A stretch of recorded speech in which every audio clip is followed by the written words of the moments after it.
سب سے پہلے میں خدا باپ یا ہوا خدا یسوع کا خدا کا شکر جن نے جس نے مجھے موقع دیا کہ میں قرآن کو زندہ پاک کلام کو شیئر کروں. ہاں میرے ساتھ تلاوت کریں. پہلی تلاوت ہے زبور طیب، اس کی پہلی 6 آیت.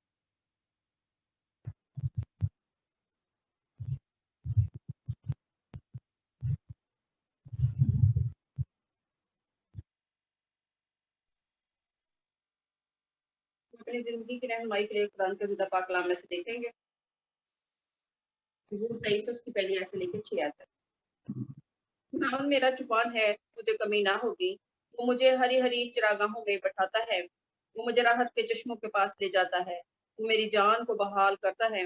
وہ مجھے اپنے نام کی خاطر صداقت کی راہوں پر لے چلتا ہے، بلکہ خواہ موت کے سائے کی وادی سے میرا گزر ہو، میں کسی بلا سے نہیں ڈروں گا، کیونکہ تو میرے ساتھ ہے. تیرے عصا اور تیری لاٹھی سے مجھے تسلی ہے. تو میرے دشمنوں کے روبرو میرے آگے دسترخوان بچھاتا ہے. تو نے میرے سر پر تیل ملا ہے، میرا پہلا لب ریس ہوتا ہے. یقیناً بھلائی اور رحمت عمر بھر میرے ساتھ ساتھ رہیں گی، اور میں ہمیشہ خدا ان کے گھر میں سکونت کروں گا. آمین. آمین. آج کی ہماری دوسری تلاوت ہے یوحنا رسول کی انجیل، اس کا 10 باب، اس کی 14 سے 15. میں نے خاص طور کے پوسٹر کی شروع سے کہا اس میں ہمارے یوحنا کی انجیل اس کا 10 باب، اس کی 14 اور 15 آیت. اچھا چرواہا میں ہوں، جس طرح باپ مجھے جانتا ہے اور میں باپ کو جانتا ہوں، اسی طرح میں اپنی بھیڑوں کو جانتا ہوں، اور میری بھیڑیں مجھے جانتی ہیں، اور میں بھیڑوں کے لیے اپنی جان دیتا ہوں. آمین. آمین. میرے عزیزوں، یہ جو ابھی ہم نے زبور پڑھا ہے، زبور 23، یہ ہم سب کو اوریلی یاد ہے، فنگر ٹپس پہ یاد ہے. کسی بھی مسیحی لوگ، جو مسیحی لوگ ہیں، اگر ہم ان کو کسی بھی کارنر سے دیکھیں یا کسی بھی ملک سے دیکھیں، آپ کوئی بھی زبان بولتے ہیں، ان کو جو ہے یہ زبور زبانی آتا ہوگا. یہودی جو ہے وہ اپنے بچوں کو یہ زبور بچپن سے ہی یاد کرواتے تھے. اور اگر ابھی ہم دیکھیں تو جب بچہ ڈر جاتا ہے تو اسے کہا جاتا ہے کہ زبور 23 پڑھ لو. یہ جو ورس ہے خداوند میرا چوپان ہے، اس پر بے شمار باتیں کہی جا سکتی. یہ بہت پاورفل بات ہے، اور جب ہم اس کی نیکسٹ ورس کو دیکھیں تو لکھا ہے مجھے کمی نہ ہو. ہم سمجھتے ہیں کہ خداوند میرا چوپان ہے تو مجھے کسی چیز کی کمی نہ ہو. یٹ وی کمپلین، ہم پھر بھی شکایت کرتے ہیں، میرے پاس وہ نہیں ہے، ایسا نہیں ہے، ویسا نہیں ہے، یہ نہیں. یہ بہت بڑا سوال ہے ہماری ایمان کے اوپر. جب ہم اپنی روزمرہ کی زندگی کی طرف دیکھتے ہیں تو ہمیں کمیاں ہی کمیاں دکھتی ہیں. جاب نہیں، پیسے نہیں، دولت نہیں، اولاد نہیں، گھر نہیں. ہم بس ہر جگہ کمیاں ہی دکھتی ہیں. ابھی جیسے اگر ہم لوگ کووڈ-19 میں دیکھیں تو ہمیں بس ہر جگہ لاس ہی دکھائی دیتے ہیں، صرف کمیاں دکھائی دیتی ہیں. پر ہم نے کبھی یہ نہیں دیکھا کہ ان 2 سالوں میں ہمیں جو ہے خداوند نے کبھی بھوکا نہیں سونے دیا. ہم اچھی باتوں کو اگنور کر دیتے ہیں، اور جو ہماری نیگیٹو تھاٹس ہیں ہم ان پہ فوکس کرنا شروع ہو جاتے ہیں. جب ہم تھوڑے میں ہی خداوند کا شکر کریں گے، خداوند ان کو ملٹیپلائی کرنے کی قدرت رکھتا ہے. جب ہم اپنی کمیوں پر فوکس کرتے ہیں تو ہماری ساری زندگی انہی سوچوں میں نکل جاتی ہے، انہی کمیوں میں نکل جاتی ہے. ہاللیلویا. اگر خداوند آپ کا اور میرا چوپان ہے تو ہمیں کمی کیوں ہوتی ہے؟ ہماری پرابلمس اتنی بڑی کیوں ہے کہ ساری عمر ان کو فیس کرنے میں نکل جاتی ہے اور وہ ختم ہی نہیں. ہم بول تو دیتے ہیں کہ خداوند میرا چوپان، لیکن سوال یہ ہے کہ کیا ہم اس کے گلے کی بھیڑ ہیں؟ اگر ہم اس کی بھیڑ ہیں تو جو چرواہا ہے وہ اس کو ہر ایک مشکل سے نکال لیتا ہے. وہ اس کو پہاڑوں سے بھی لے کر جاتا ہے، اس کو میدانوں سے بھی لے کر جاتا ہے، وہ اس کو طوفانی راتوں میں سے بھی لے کر جاتا ہے، پانی میں سے بھی لے کر جاتا ہے، ہر طرح کے حالات سے لے کر جاتا ہے. اور جو بھیڑ ہے اس کو پتا ہوتا ہے کہ میرے ساتھ میرا چوپان ہے، میرا چرواہا ہے، وہ ہر ایک موڑ پر میرے ساتھ. آج ہم کیا کرتے ہیں؟ زبور تو پڑھ لیتے ہیں پر شک بھی کرتے ہیں، فکر مند بھی ہو جاتے ہیں کہ واقعی میں یہ کام ہو جائے گا. چرواہا جو ہے وہ ہمیشہ کے لیے اپنی بھیڑ کو اچھے حالات میں نہیں رکھ سکتا. بھیڑ کو کبھی خود بھی جانا پڑتا ہے ایک چرواہا سے دوسرے تک. اگر ایک ختم ہو جائے تو دوسرے تک کا سفر بھی کرنا پڑتا ہے، خود ہی جانا پڑتا ہے. اس سفر کے دوران جو ہے پرابلمس بھی آئیں گی، مشکل بھی آئیں گی، پریشانیاں آئیں گی، مصیبتیں آئیں گی، پر مجھے کمی نہ ہوئی. کیوں ہمیں کمی نہ ہوگی؟ کیونکہ ہمارا زندہ خدا جو ہے وہ ہمارا چرواہا. ہم اپنے زندہ خدا کو اپنا چرواہا مانتے ہیں، جو ہم سے باتیں کرتا ہے، جو ہمارے سنتا ہے. جو ہمیں گائیڈ کرتا ہے, جو ہماری کاؤنسلنگ کرتا ہے. وہ اپنے نام کی خاطر ہمیں صداقت کی راہوں پر لے چلتا ہے. ہمیں ہماری اپنی جو ہے کوئی حیثیت نہیں ہے, ہم خدا کے بغیر کچھ بھی نہیں ہے. اگر آج ہماری زندگی میں سکسیس, ویلتھ, پراسپیرٹی یہ سب کچھ ہے تو یہ صرف اور صرف خدا کی طرف سے. ہماری اس میں کوئی اپنی ہارڈ ورکنگ نہیں, یہ صرف اور صرف خدا کی برکتیں ہیں.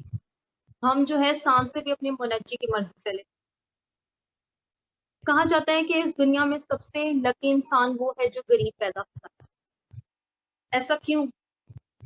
کیونکہ جو غریب شخص ہے وہ خدا کے بہت کلوز ہو جاتا ہے. وہ اپنی ہر مشکل پریشانی خدا کے ساتھ شیئر کرتا ہے. وہ اپنے اچھے وقتوں میں بھی خدا کو یاد رکھتا ہے, کیونکہ اسے احساس ہوتا ہے کہ جب یہ میرے پاس نہیں تھا تو میں کن حالاتوں سے گزر رہا. اور جو امیر شخص ہے وہ اپنی دولت میں ہی اتنا مگن ہوتا ہے کہ اس کے پاس چند سیکنڈ بھی نہیں ہوتے کہ وہ خدا کے حضور جھک جائے. یہ جو ساری دولت, مال و دولت, یہ سب کچھ جو ہے اس شخص کو اندھا کر دیتی, امیر شخص کو اندھا کر دیتی. یاد رکھیں کہ یہ تمام چیزیں خدا کی طرف سے برکتیں ہمیں ملی. جب ہم ان تمام چیزوں کا جتنا ہمارے پاس ہے اس کا شکر کرتے ہیں تو وہ ان سب چیزوں کو ملٹیپلائی کرنے کی قدرت رکھتا ہے. یسوع نے کہا ہے کہ اگر میرے پیچھے کوئی آنا چاہے تو اپنی صلیب اٹھا لے. میری چیزیں یہ جو صلیب ہے یہ پرسیکیوشن ہے, ہم اسے کیسے اٹھانا, اور جب ہم اسے اٹھاتے ہیں تو ہمیں ہر ایک مشکل کا سامنا کرنا پڑتا ہے.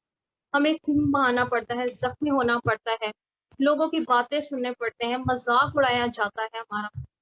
جب ہم یہ سب کچھ برداشت کرنے کی جب ہم قدرت رکھتے ہیں تو پھر یہ زبور ہمارے ہے, پھر ہم اس کے گلے کی بھیڑ, پھر ہم اس کی بھیڑ ہے, پھر ہم خائے موت کی سائے کی وادی سے ہمارا گزر کیوں نہ ہو, ہم کسی بلا سے نہیں ڈریں گے. کیوں؟ کیونکہ ہمارا زندہ خدا ہمارے ساتھ. یہ جو کووڈ-19 ہے یہ ہمیں گہرا احساس دلا رہا ہے کہ خدا ہمارے ساتھ. ہمیں خدا کی ضرورت, ہمیں آج نہیں, کل نہیں, 1 گھنٹے نہیں, 2 گھنٹے نہیں, ہمیں تب تک ضرورت ہے جب تک ہماری سانسیں چل رہی. اور صرف ہمیں ہی نہیں, ہر دنیا, ہر کنٹری کو, ہر ٹرائب کو, ہر نیشن کو خدا کی ضرورت ہے. ساری دنیا کو خدا کی ضرورت, اس چوپان کی ضرورت ہے جو ہماری رکھوالی کرتا.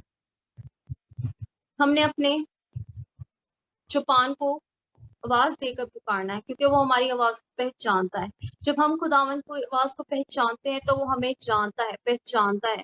اس نے جو ہے اپنی ہتھیلیوں پہ ہماری شکلیں کھود رکھی ہیں, وہ ہمیں نام سے پکارتا ہے. جب ہم اپنے آس پاس کی سوسائٹی میں دیکھیں ہمیں پتہ چلتا ہے کہ کوئی فلاں شخص جو ہے اس کی کووڈ-19 کی وجہ سے ڈیتھ ہو چکی, تو یہ بات بھی ہمیں بہت گہرا احساس دلاتی ہے خداوند ہمارے ساتھ. وہ ہمارے ساتھ ہے تبھی ہم یہاں پر موجود ہیں, وہ ہمارے ساتھ ہے تبھی ہم یہاں سے برکتیں لے کر جا رہے ہیں. اور اگر ابھی ہم لوگ کووڈ-19 میں دیکھیں تو بہت سے لوگ ایسے ہیں جن کو دنیاوی روٹی بھی نصیب نہیں ہوئی, اور خدا کا شکر ہے کہ ہم دنیاوی کے ساتھ روحانی روٹی بھی لے گئے. ہاللیلویا. جب ہم اس کے ساتھ وفاداری کے ساتھ چلتے ہیں تو یہ ساری چیزیں آئیں گی, خوف زدہ کریں گی, ڈرائیں گی, ہمیں نیگیٹو پرسپیکٹو سننے کو ملیں گی, پر ہم نے ڈرنا نہیں ہے. آج پوری دنیا موت کے سائے کی وادی سے گزر رہی پر خدا ہمارے ساتھ. جب فرشتہ ماں مریم کے پاس آیا تو اس نے کیا کہا تھا کہ تو اس کا نام ایمانویل رکھنا. اس کی ریفرنس جو ہے وہ متی پہلا باب اس کی 23 ورس میں بھی ہے اور عیسائیہ 7 ورس 14 میں بھی ہے. تو اس کا نام ایمانویل رکھنا, جس کا مطلب ہے خدا ہمارے ساتھ. آج جو ہے لوگ SOPs فالو کر رہے ہیں کہ ہم جو ہے اس بیماری سے بچ جائیں, ویکسین لگوا رہے ہیں کہ ہمیں یہ بیماری نہ ہو, لیکن ہمارے پاس ایک ایسا کیور ہے, ایک ایسا حل ہے, اور وہ ہے برے کا لفظ, جو ہمیں ہر ایک بیماری سے, ہر ایک لچاری سے بچا کے رکھتا ہے. صرف دنیاوی نہیں بلکہ اسپرچل اٹیک سے بھی ہمیں بچاتا ہے, اور اس کا وعدہ ہے کہ دنیا کے انتہا تک میں تمہارے ساتھ رہوں گا. اور جو وعدہ خدا باپ یہوہ کرتا ہے, خدا یسوع کرتا ہے, وہ کبھی اس وعدے کو توڑتا نہیں. ہم انسان ہوتے ہوئے وعدہ بھول جاتے ہیں لیکن خدا یسوع کو وہ وعدہ یاد رکھتا ہے. جب میرے عزیزوں بات آتی ہے زبور میں آئل کی, تیل کی, تو ہم یہ سب جانتے ہیں کہ آئل جو ہے وہ روح القدس کو ظاہر کرتا ہے. ہمیں وہ بلیسنگ خدا روح القدس سے ملتی ہے جب ہم اس پہ پورے طور سے ایمان رکھتے ہیں. وہ ہمارے دشمنوں کے سامنے ہمیں صرف راضی بخش. اس کا تو وعدہ ہے کہ وہ تیری اولاد جو ہے وہ دشمنوں کے ٹھاٹھوں کے مالک ٹھنڈے. اور جو یہاں پر آسا ہے وہ تنبیہ کے لیے استعمال ہے. تنبیہ ہماری تنبیہ کے لیے, وہ ہماری تنبیہ کرتا ہے. وہ گیہوں کو بھوسا سے الگ کرے گا, جو ڈھالی پھل لاتی ہے اس کو وہ چھانٹتا ہے. اور ایک بہت ضروری بات یہاں پر یہ ہے کہ آسا جو ہے وہ اتھارٹی کو بھی ظاہر کرتا ہے جو خدا نے ہمیں دی ہے. اگر ہمیں اتھارٹی مل گئی ہے اس کا مطلب یہ نہیں کہ ہم بس اس کو ایسے ہی رکھ رہے ہیں, ہم نے اس کو یوٹیلائز بھی کرنا ہے. یسوع نے ہمیں بھی اتھارٹی دی, سانپوں اور بچھوؤں کو کچلو. جب ہم پرانا عہد نامہ دیکھتے ہیں تو وہاں پر خدا باپ موسیٰ کو آسا دے کر فرعون کے پاس بھیجتا ہے. تو کیا اس آسا میں اتنی اتھارٹی تھی, اتنی پاور تھی؟ اتھارٹی اور پاور جو ہے وہ صرف اور صرف خدا باپ کے کلام میں, جو خدا نے کلام موسیٰ سے کیا تھا اس میں اتھارٹی. اور یہی اختیار جو ہے وہ خدا نے ہمیں دیا. ہم نے بھی اسی اختیار کو استعمال کرنا ہے, اسی اختیار کو استعمال کرنا ہے اور پوری وفاداری کے ساتھ خدا یسوع مسیح کے ساتھ, خدا باپ یہوہ کے ساتھ چلنا. ہاللیلویا. ہم سب جانتے ہیں, جب ہم سب اس اسٹوری کو جانتے ہیں, جب پالوس رسول جو ہیں ایک شخص نے, ایک بدروح رفتہ شخص میں سے اسپرٹ نکالنے گئے تھے, تو کاہن کے جو بیٹے تھے وہ پالوس رسول کو دیکھ کر یہ کہتے ہیں کہ آج سے ہم نے بھی یہی کام کرنا ہے. وہ بھی ایک شخص کے بدروح رفتہ شخص میں سے اسپرٹ نکالنے گئے تھے. کیا وہ اسپرٹ اس شخص میں سے نکل گئی تھی ان کاہنوں کے بیٹوں کی دعا کرنے سے؟ نہیں. آج ہم بھی ایسا ہی کرتے ہیں, ہم پریچنگ کرنے تو نکل جاتے ہیں لیکن ہمیں یہی نہیں پتا ہوتا کہ ہماری کالنگ کیا, ہمیں خدا نے بنایا کیوں, ہمارا پرپس کیا زندگی میں. ہم نے سب سے پہلے کوئی بھی کام کرنے سے پہلے خدا کو آگے رکھنا. خدا تو ہمیں بتا کہ ہماری کالنگ کیا, ہماری خدمت کیا. پالوس رسول کہتا ہے کہ ہم خدا کا بدن, ضرور نہیں بدن میں صرف آنکھ ہی آنکھ یا کان ہی کان, اور ایسا بھی نہیں کہ کان جو ہے وہ آنکھ کا فنکشن کر رہی ہو یا آنکھ جو ہے وہ کان کا فنکشن. ہر کسی کی ایک اپنی امپورٹینس ہے بدن. اسی طرح خدا کے بدن میں بھی ہم سب کی ایک اپنی امپورٹینس ہے, ہماری ایک اپنی کالنگ ہے. اور اس کالنگ کے اگر وہ بدن میں چیز نہ ہو تو ہمارا بدن انکمپلیٹ ہے. اسی طرح جب یہ مسیح کا بدن ہے تو ہم سب کی اپنی ڈفرینٹ کالنگ, اور ہم نے اس کو کالنگ کو پہچاننا ہے اور اس پہ پورے طور سے اترنا ہے, اس پر ورک آؤٹ کرنا ہے تاکہ ہم اس کالنگ کو پورا کر سکیں. اور جو اس کی آخری آیت ہے وہ ہے میں ہمیشہ خدا کے گھر میں سکونت کروں گا. ہم کب خدا کے گھر میں سکونت کریں؟ جب ہم اس کو اپنا نجات دہندہ قبول کریں گے, جب ہم اس پر پورے طور سے ایمان رکھیں گے, تب ہم اس کے قدرت کے کام کریں. ہاللیلویا. اب سوال یہ ہے کہ ہم اس کے قدرت کے کاموں کو کیسے دیکھتے ہیں. میرے ساتھ نکالیں اعمال اس کا 4 باب اس کی 13 آیت.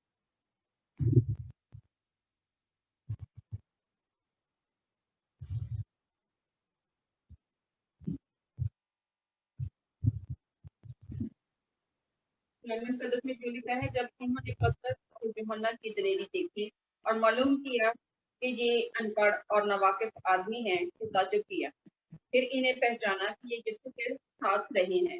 ہمیں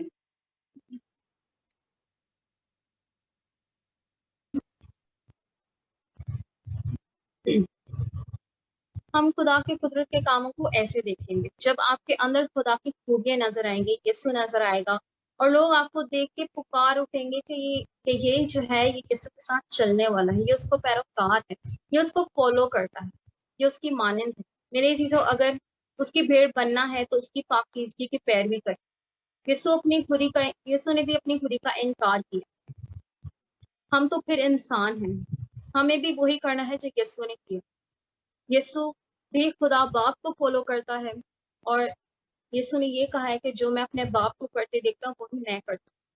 تو ہم نے بھی باپ کی مرضی پر چلنا ہے, خداوند یسوع کی مرضی پر چلنا ہے. ہم نے بھی وہی کرنا ہے جو خداوند یسوع چاہتے ہیں. اور خداوند کے جو مبارک الفاظ ہیں یہ ہمیشہ ہمارے کانوں میں گونجتے ہیں. کون سے مبارک الفاظ؟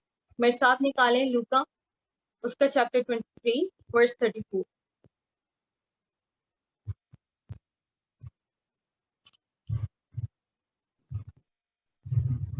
لوکا کی انجیل اس کا چیپٹر 23 اور اس کی ورس 34. یسوع نے کہا, اے باپ ان کو معاف کر کیونکہ یہ نہیں جانتے کہ کیا کرتے ہیں. اور انہوں نے اس کے کپڑوں کے حصے کر کے اور ان پر کوڑا ڈالا.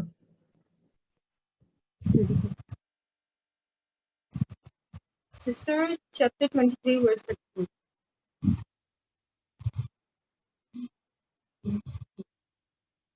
میرے عزیزوں, ہم نے اسی طرح معاف کرنا ہے جس طرح ہمیں امید ہے کہ ہمیں بھی معاف کیا جائے.